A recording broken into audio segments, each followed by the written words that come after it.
In a field south of Miami stands a garden carved entirely from stone. Walls, thrones, a sundial, a 9-ton gate balanced so finely a child can swing it open with one finger. Every block was cut and set by one man, working alone, almost always at night. His name was Edward Leedskalnin, a Latvian immigrant who stood barely 5 feet tall and weighed about 120 pounds. Starting in 1923, he quarried, carved, and moved roughly 1,100 tons of limestone by hand, and never let anyone watch how. Asked about it, he would only say he understood the secret of the pyramids. He didn't.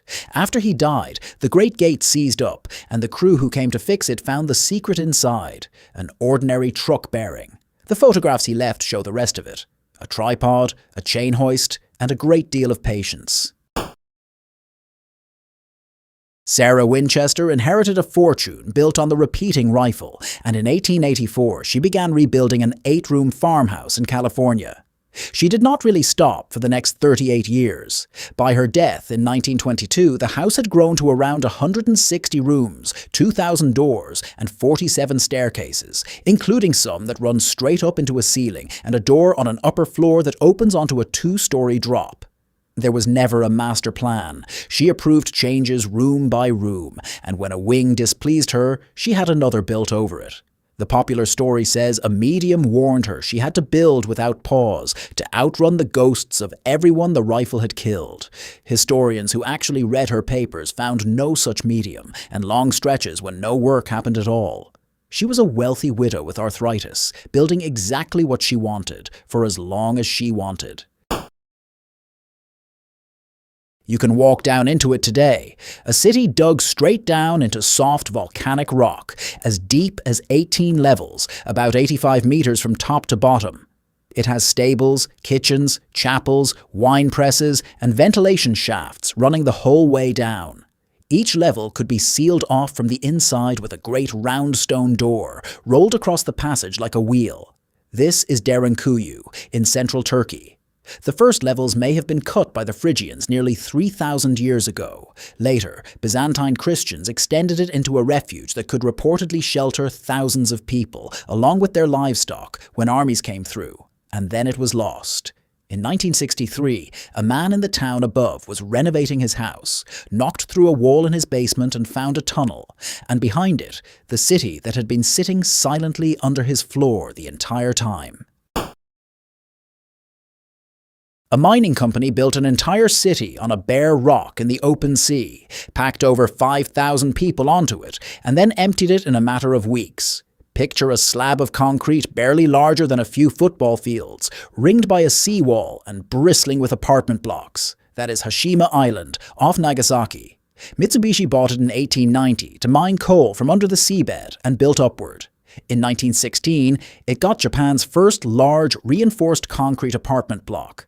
By 1959, it held over 5,000 people, one of the most crowded patches of ground ever recorded. Then coal gave way to oil.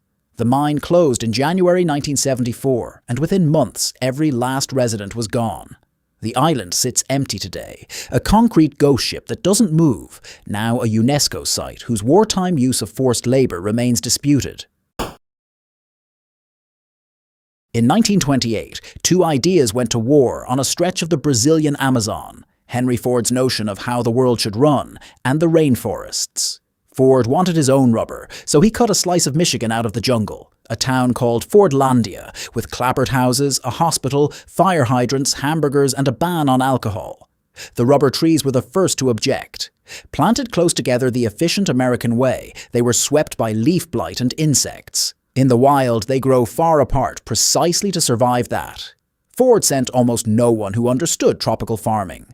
The workers, fed cafeteria food and held to factory rules, rioted in 1930 in what became known as the Breaking of the Pans. Fordlandia never produced rubber at any real scale. Ford spent the equivalent of over $1/3 billion, and not a drop of it reached a single tire. Britain built a row of armed steel islands out in the sea to shoot down German aircraft, and then forgot them so thoroughly that a man could move onto one and crown himself king. These are the Maunsell Forts, designed by the engineer Guy Maunsell and planted in the Thames and Mersey estuaries in 1942. Some stood on hollow concrete towers, others were clusters of steel huts on stilts, joined by walkways, manned by soldiers stationed miles out at sea. The Thames forts brought down 22 aircraft and around 30 flying bombs. After the war, they were left to rust. In the 1960s, pirate radio stations moved in and broadcast pop music from them.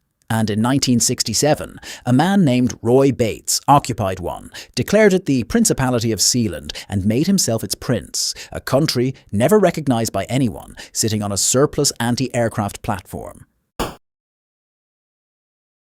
Enver Hoxha ruled Albania for 40 years, and he was convinced the entire world was about to invade. So between 1967 and 1986, he had his country poured into concrete. Small domed bunkers, built everywhere, on beaches, in gardens, on mountain passes, in the middle of city streets. Surviving records put the count at around 173,000 of them, in a country of barely 3 million people. Each cost roughly what a small apartment cost to build, and the program reportedly swallowed more concrete than the French Maginot Line. The engineer behind the Standard Dome, Joseph Zagali, was later jailed as a supposed foreign agent. Not one of them ever fired a shot in a war. Today, most simply stand where they were left, converted into cafes, storage sheds, animal pens, or sold in miniature as ashtrays shaped like the bunkers themselves. The United States Army built a nuclear-powered city under the ice of Greenland and told almost no one what it was really for. Camp Century, opened in 1959, was a grid of 21 tunnels carved into the ice sheet, lit and heated by a portable nuclear reactor, with dormitories, a hospital, and a cinema for around 200 men. Officially, it was an Arctic research station. Its real purpose, declassified decades later, was Project Iceworm, a plan to hide as many as 600 nuclear missiles in tunnels beneath the ice, aimed at the Soviet Union. On paper, the moving ice would shuffle them around, so no enemy could ever map where they were. The ice did move, far faster than anyone had calculated. Within a few years, it was crushing the tunnels, and the whole plan was abandoned. The missiles were never installed. Out on the tundra near the Russian-Norwegian border, there is a rusted metal cap bolted shut over a slab of concrete. Beneath it is the deepest hole humans have ever drilled, the Kola Super Deep Borehole, reaching more than 12,000 meters straight down. The Soviets started drilling in 1970 for no reason grander than to see how far into the crust they could push. They got surprises. A layer of rock the textbooks promised would be there simply wasn't. Water turned up locked deep underground where none should have been. Then, around 12 kilometers down, the temperature hit 180 degrees Celsius, far above the forecast, and the drill bits started to go soft. They gave up in the early 90s, welded the hole shut and walked away. As for the famous recording of screams from hell set to rise from the bottom, that was a hoax, the audio lifted straight from an old horror film. In 1980, a man calling himself Robert C. Christian walked into a granite company in Georgia and ordered a monument. 6 slabs of stone, 19 feet tall, weighing well over 100 tons. He paid, left his instructions, and disappeared. No one ever confirmed who he actually was. The stones carried 10 guidelines for rebuilding civilization after some catastrophe, carved in 8 languages. The very first, and this is where most of the arguments began, called for keeping humanity under 500 million. The whole thing was even aligned to the sun and the pole star, like a calendar built for survivors.